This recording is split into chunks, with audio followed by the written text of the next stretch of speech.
inovação. A inovação tecnológica é o elo de ligação entre salários e crescimento dos salários e lucro, crescimento dos lucros para você fazer os investimentos. Então, nesse caso, é que é importante que você tenha isso. Bom, acontece que os ganhos de produtividade da economia brasileira dependem de uma coisa que os economistas sempre chamam de diversificação da produção. O que é diversificar a produção? É você ter empresas que produzem determinados bens, serviços, e essas empresas passam a diversificar aquilo que elas estão produzindo. Elas continuam produzindo aquilo e passam a produzir outras coisas de maior densidade tecnológica, densidade de conhecimento. Essa migração para setores de maior densidade de conhecimento é que dão os ganhos de produtividade a qual a gente está se referindo. Então, o que acontece no caso aqui, que é importante que a gente veja? Uma das oportunidades que a economia brasileira tem para fazer esse processo de diversificação, para ganhar produtividade, é na exploração do pré-sal, basicamente num segmento que nós vamos conversar daqui a pouco, que chama-se segmento de subsea, que são a produção de serviços e equipamentos em tudo que fica abaixo do mar, na lâmina d'água ou então no chão, no solo, no mar. Tá? O que nós estamos argumentando também é que no caso específico do pré-sal, o conteúdo local não é suficiente para o desenvolvimento tecnológico. Ou seja, toda a política nacional do petróleo brasileiro está baseada no conteúdo local. Ou seja, você tem que ter um conteúdo mínimo de bens e serviços produzidos domesticamente. Isso não é suficiente para o desenvolvimento tecnológico. Tá? O conteúdo local, na verdade, estabelece um mecanismo de proteção à indústria.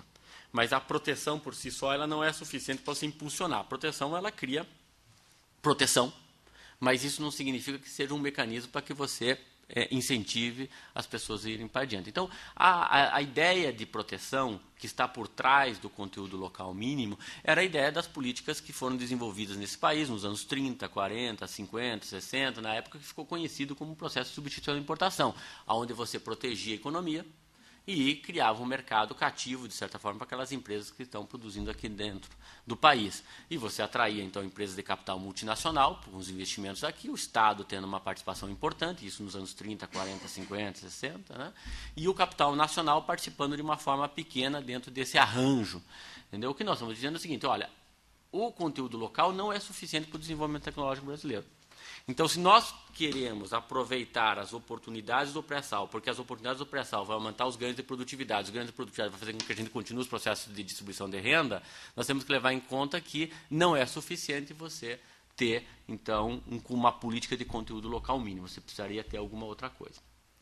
Bom, apesar da política de conteúdo local mínimo não ser suficiente, na nossa opinião, tem uma coisa importante seguinte: o Brasil dispõe, sim, de instrumentos adequados para incentivar o setor produtivo brasileiro. E essa daqui é um pouco o que nós gostaríamos de mostrar. Por que o Brasil dispõe desses instrumentos adequados aí para incentivar o setor produtivo brasileiro, para incentivar a indústria brasileira?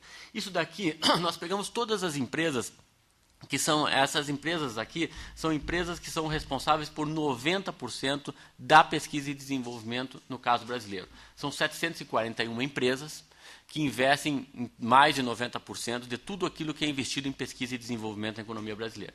Para que vocês tenham uma ideia, o Brasil ele dispõe sim de instrumentos. Para vocês terem uma ideia, 533 dessas empresas estão no BNDES, 246 empresas dessas aí são fornecedoras da Petrobras e 87 são financiadas pela FINEP. Ou seja, nós estamos dizendo assim, o Brasil já dispõe de instrumentos para atuar nessas empresas.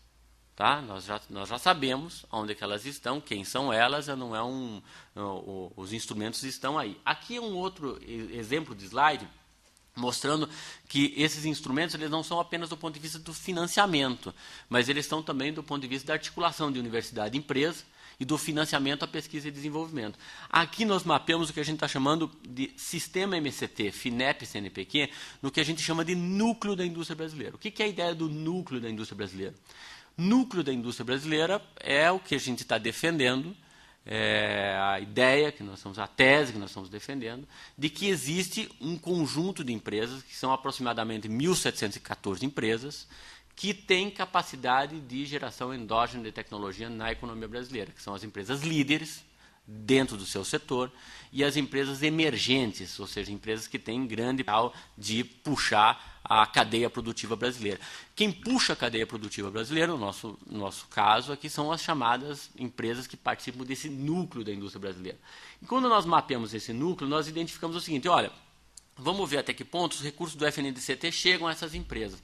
E aí a gente viu o seguinte: olha, existem empresas que recebem apoio direto do FNDCT, através dos empréstimos reembolsáveis da FINEP, por exemplo, que tem equalizados taxas de juros via o FNDCT. Então aqui você tem um conjunto grande de empresas aqui que são apoiadas diretamente pelo FNDCT. Você tem aqui empresas que são vinculadas a grupos de pesquisa que são apoiados pelo FNDCT. Então vamos pegar nosso exemplo aqui da USP, já que nós estamos aqui, o grupo de anticorrosivo do professor aqui do IPT. Ele é um grupo que ele tem apoio do FNCT, mas que tem articulação com diversas outras empresas, ou seja, o sistema de inovação ele é impulsionado por esse sistema.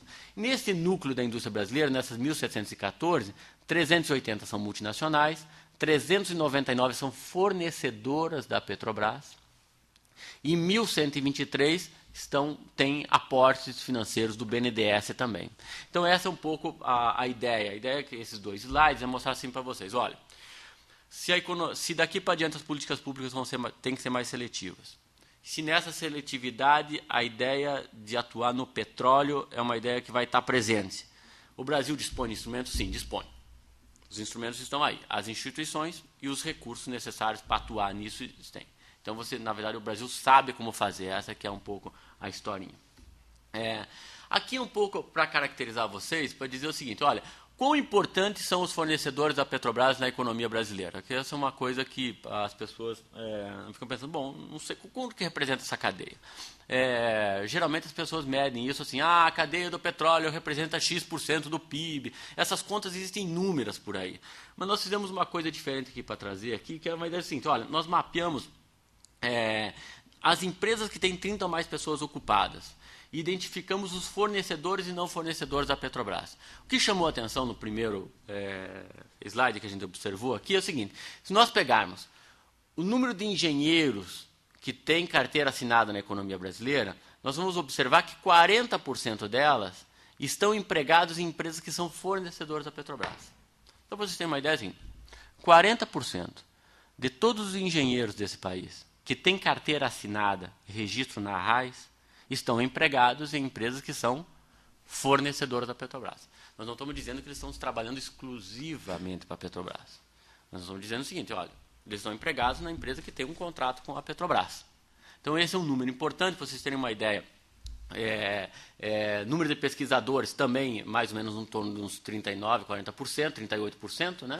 Número de científicos, profissionais científicos são aqueles profissionais físicos, químicos, matemáticos, estatísticos, pessoal que são os profissionais científicos. Esses profissionais científicos também, 37% dos que têm carteira assinada são empregados em empresas que são fornecedoras de petróleo. Então, vocês têm uma ideia da importância que é a produção de petróleo numa economia como a nossa. É por isso que o medo que vem sempre à tona dos processos de desindustrialização, de doença holandesa, de maldição do petróleo, que são os termos técnicos usados para estratégias de exploração do petróleo, que não olham para o desenvolvimento de toda a rede de fornecedores e não apenas para a extração. Então, um pouco a ideia é de mostrar aqui um pouco para vocês a importância do que são esses fornecedores da Petrobras. Aqui nós estimamos o seguinte, então, nós fizemos a seguinte estimativa: olha, qual é o impacto da Petrobras na economia brasileira? Nós estimamos esse impacto diferente do que tradicionalmente é feito. Nós estimamos o seguinte: olha, nós pegamos todos os fornecedores da Petrobras nos últimos 10 anos e fomos acompanhando eles ao longo do tempo. E daí fomos fazendo um exercício que, na verdade, os economistas importaram de ciências da biologia, etc., que é, na verdade, você tentar comparar coisas parecidas. Então, você pega uma empresa que se tornou fornecedora da Petrobras, e você pega uma outra empresa muito parecida, que não se tornou fornecedora da Petrobras, e você acompanha ela ao longo do tempo. Por que isso é importante do ponto de vista da avaliação de políticas públicas? Porque nós nunca saberemos, no caso de ciências sociais e economia aplicada e outras ciências ou outras áreas de conhecimento, nós nunca saberemos o que teria acontecido com uma empresa que se tornou fornecedora da Petrobras caso ela não tivesse se tornado fornecedora da Petrobras. como nós nunca saberemos o que teria acontecido com uma empresa